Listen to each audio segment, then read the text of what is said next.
انہوں نے اپنے ابو کی بات مانتے ہوئے اپنی زمینوں پر ہی بڑا سا اسپتال بنا رکھا ہے اور لیبارٹری بھی بنا لی تھی، اور آس پاس کے گاؤں، قصبوں اور دیہاتوں کے لوگوں کی خدمت کرتے تھے۔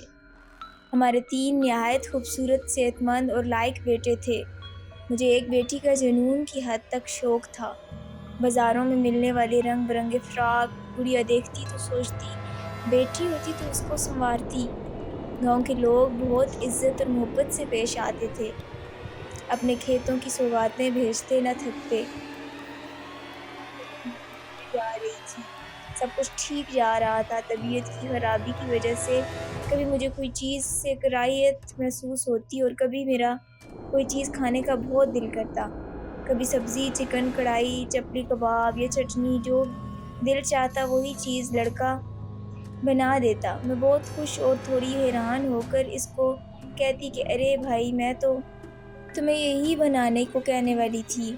کئی بار ایسا بھی ہوتا کہ جب مجھے کسی ایسی چیز کی طلب ہوتی تو گھر میں موجود نہ ہوتی، تو کوئی نہ کوئی مریض یا کوئی جاننے والا کوئی دروازہ بجا کر دے جاتا۔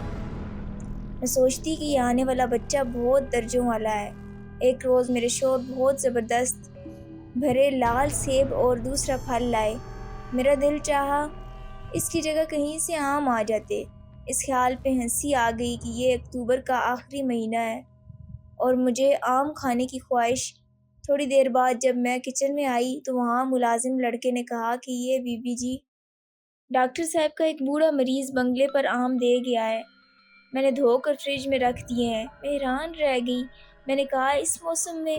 اس نے جواب دیا جب میں نے فریج میں دیکھا تو موٹے تر و تازہ آم پڑے تھے۔ میں کچھ خوفزدہ ہو گئی۔ میں نے شوہر کو بتایا۔ شوہر نے کہا تم وہمی ہو گئی ہو، سندھ کے علاقے گرم ہیں، تم اللہ کا شکر ادا کرو، یہ جو آنے والا بچہ ہے یہ پہلے سے ہی اپنی ماں کی خاطرداری کر رہا ہے۔ کچھ عرصے بعد ہمارے گھر نہایت خوبصورت بیٹی نے جنم لیا۔ بڑی بڑی کالی آنکھیں، بے حد سفید رنگ، فرصت میں بنائی ہوں۔ لوگوں نے تحفوں کی ڈھیر لگا دیے۔ ایک دن میں بچی کو فیڈ کروا رہی تھی، بڑے سے کپڑے میں لپیٹ کر سلا کر باہر آ گئی۔ تھوڑی دیر بعد جب اندر گئی تو وہاں پر پھولوں سے سجی سرخ سبز سجاوٹ کی بڑی سی ٹوکری پڑی تھی۔ جب میں نے وہ قریب جا کر دیکھی تو میری آنکھیں کھلی کی کھلی رہ گئیں۔ خوبصورت چھوٹے فراق جن پہ بے حد خوبصورت کڑھائی اور گل بوٹے بنے ہوئے تھے، بچی کے پاؤں کے لیے چاندی کی پائل اور اس کے ہاتھ کے لیے چھوٹے چھوٹے سے گھنگرو لگے ہوئے کڑے، اس کے ساتھ زنجیر لگی سونے کی انگوٹھی، نرم گرم سے کمبل اور ایسی مٹھائی کے ڈبے جو میں نے زندگی میں نہ کھائی ہو۔ میں نے جلدی سے ملازم کو آواز دی۔ میں نے کہا یہ سب کون لایا ہے؟ اس نے کہا وہی آم لانے والا بابا، اور اس کے ساتھ ایک عورت تھی، اس نے نقاب پہنا ہوا تھا۔ عورت نے کہا بی بی جی، مجھے یہ پہچانتی ہیں؟ میں خود اندر جا کر دے آؤں گی اور بچی کی مبارکباد بھی دے آؤں گی، تو کیا وہ آپ سے نہیں ملی؟ میں بہت حیران کھڑی تھی۔ میں نے کہا اچھا، مجھے چائے بنا کر دو۔ میں کافی دیر تک چیزوں کو دیکھتی رہی۔ میں بچی کو کپڑا ڈال کر ڈھانپنے کی تیاری کر رہی تھی۔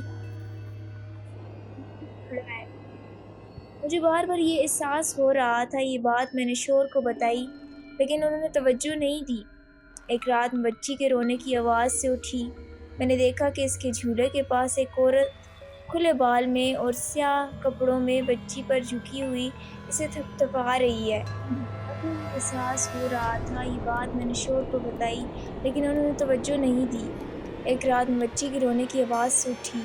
میں نے دیکھا کہ اس کے جھولے کے پاس ایک عورت کھلے بالوں میں اور سیاہ کپڑوں میں بچی پر جھکی اسے تھپتھپا رہی ہے۔ بچی ہاتھ کا لمس پا کر خاموش ہو گئی ہے۔ خوف کے مارے میری آواز بند ہو گئی۔ نہ میں حرکت کر سکتی تھی، نہ میں شوہر کو اٹھا سکتی تھی۔ جیسے ہی اس عورت نے زیرو بلب کی روشنی میں سر اٹھایا تو میری جان نکل گئی۔ وہ انسانی شکل ہرگز نہیں لگ رہی تھی۔ وہ مجھے جاگتا دیکھ کر وہ سایہ پلک جھپکتے ہی غائب ہو گیا اور اپنے ساتھ لٹا لیا۔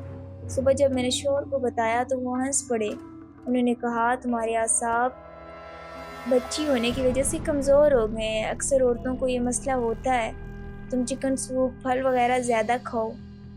نارمل ہو جاؤ گی، سارے وہم ختم ہو جائیں گے۔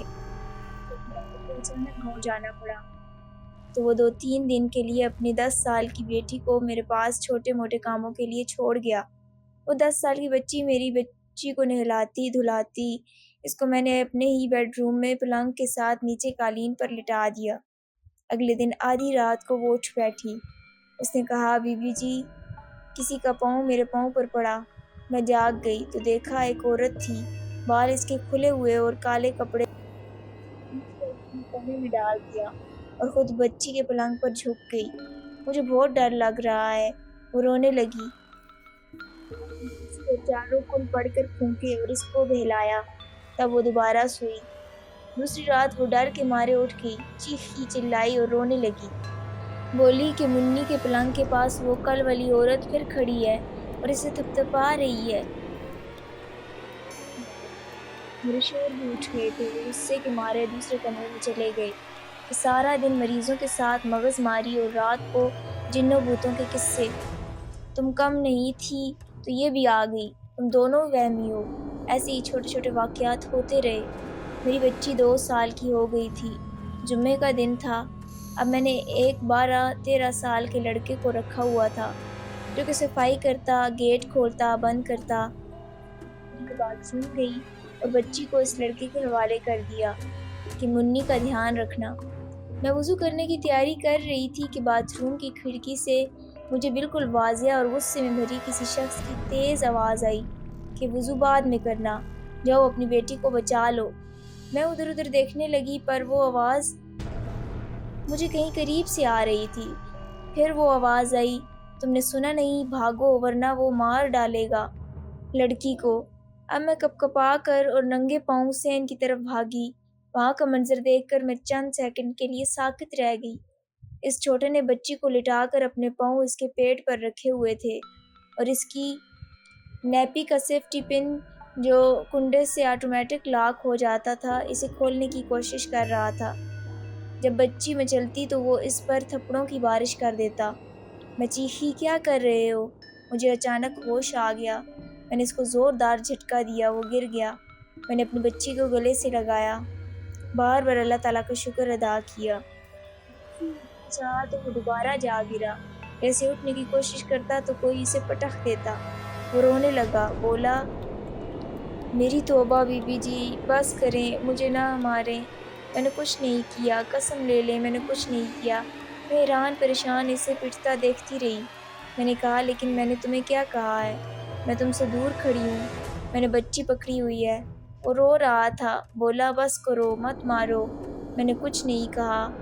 اس کی نیپی گیلی تھی، اسے اتار رہا تھا، تڑپ کر رو رہا تھا۔ کچھ دیر بعد میں اس کو اندر لے گئی۔ میں نے کہا، تمہیں کون مار رہا تھا؟ وہ بولا، وہی بڈھا بابا اور ایک خوفناک شکل کی عورت آپ کے سامنے ہی تو مار رہے تھے۔ آپ قریب آئی تو غائب ہو گئے۔ میں نے کہا، مگر میں نے تو کسی کو نہیں دیکھا۔ وہ بولا، سامنے ہی تو کھڑے مار رہے تھے۔ روتے روتے اس نے پھر چیخ کے کہا، وہ دیکھیں، وہ پھر میری طرف آ رہے ہیں، مجھے بچائیں، میں نے کوئی غلطی نہیں کی۔ وہ بھاگ کھڑا ہوا۔ میں نے اسے کھینچ کر لاؤنج سے باہر نکالا اور کہا، نکل جاؤ، بھاگو مسجد میں، مولوی صاحب کے پاس بیٹھ جاؤ، پھر یہاں مت آنا۔ سخت ٹینشن کی وجہ سے میری سانسیں تیز چل رہی تھیں۔ پتہ نہیں مجھ میں اتنی ہمت کہاں سے آ گئی۔ میں نے چیخ کر کہا، آپ کون ہیں؟ ہمیں مسلسل ڈرا رہے ہیں، ہم نے کیا آپ کا بگاڑا ہے؟ پھر میری آنکھوں سے آنسو بہنے لگے۔ میں اپنے کمرے کی طرف بڑھ گئی۔ میری وہاں سانسیں رکنے لگیں۔ سامنے ایک سیاہ پوش بابا ہاتھ میں تسبیح لیے کھڑے تھے۔ بولے، بیٹی تم ناراض نہ ہونا اور نہ ڈرو، میں تمہارے باپ کی طرح ہوں۔ ہمارا دوسری دنیا سے تعلق ہے، ہزاروں سال سے رہتے آئے ہیں، بس تمہاری طرح انسان نہیں ہے۔ ہم کسی کو تنگ نہیں کرتے جب تک ہمیں کوئی چھیڑے نہ۔ اللہ پاک نے ہماری مخلوق کا ذکر کیا ہے۔ میں نے کہا، پر آپ میری بیٹی کے پیچھے کیوں پڑے ہیں؟ اس نے کہا، ہم اس زمین پر برسوں سے آباد ہیں، ہم نے یہاں گھر بنایا، اسے بسایا، بچے ہوئے، ہندو سکھ مسلمان بھائیوں کی طرح رہتے۔ ہماری برادری میں بھی ہر مذہب کے لوگ تھے، پھر اچانک ہنگامے پھوٹ پڑے، ہندو سکھ سب کہیں چلے گئے، ہماری برادری میں کچھ ہندو رہ گئے، وہ مسلمانوں کو اکثر تنگ کرتے اور شرارتیں کرتے ہیں۔ ہم انہیں روکنے کی کوشش کرتے ہیں، ہماری بہت سے لوگ ہنگاموں میں پاؤں تلے روندے گئے۔ میرا ایک ہی بیٹا تھا جب ہمارے گھر چاند سی پوتی آئی، ہم سب کی جان اس میں تھی۔ پھر آپ کے سین میں گھاس میں سے خود رو جڑی بوٹیاں ختم کرنے کے لیے بڑی زہریلی دوائیوں کا سپرے ہو رہا تھا۔ میری پوتی وہاں تتریوں کے ساتھ آنکھ مچولی کھیل رہی تھی۔ سپرے بالکل اس کے چہرے پر کیا گیا، اس کی سانسیں اکھڑ گئیں اور وہ مر گئی۔ ماں کے خواب میں آ کر کہا کہ اس گھر میں آنے والی اس بچی کا بہت خیال رکھنا۔ بیٹی، یہ تمہاری اور تمہارے شوہر کی بچی ہے، مگر اس میں ہماری پوتی کے شبیہ شامل ہے۔ اس کی خوشبو اس کے بدن میں رچی ہوئی ہے۔ ہم آپ کو تنگ نہیں کرتے، پر اس کو دیکھنے آتے ہیں، اور آج ہمیں بہت برا لگا۔ وہ لڑکا اپنی طرف سے اس کی نیپی بدل رہا تھا، لیکن اس کی بے پردگی ہم سے برداشت نہ ہوئی۔ اچانک میرے شوہر دروازے پر آئے کھانستے ہوئے، تو جیسے ہی وہ آئے تو پلک جھپکتے باہر غائب ہو گئے۔ ان کی تسبیح بھی ان کے ہاتھ سے گر گئی، جس کے دانوں سے عجیب قسم کی روشنی کی کرنیں پھوٹ پڑیں۔ میں نے فوراً اسے اٹھا کر الماری میں ڈال دیا۔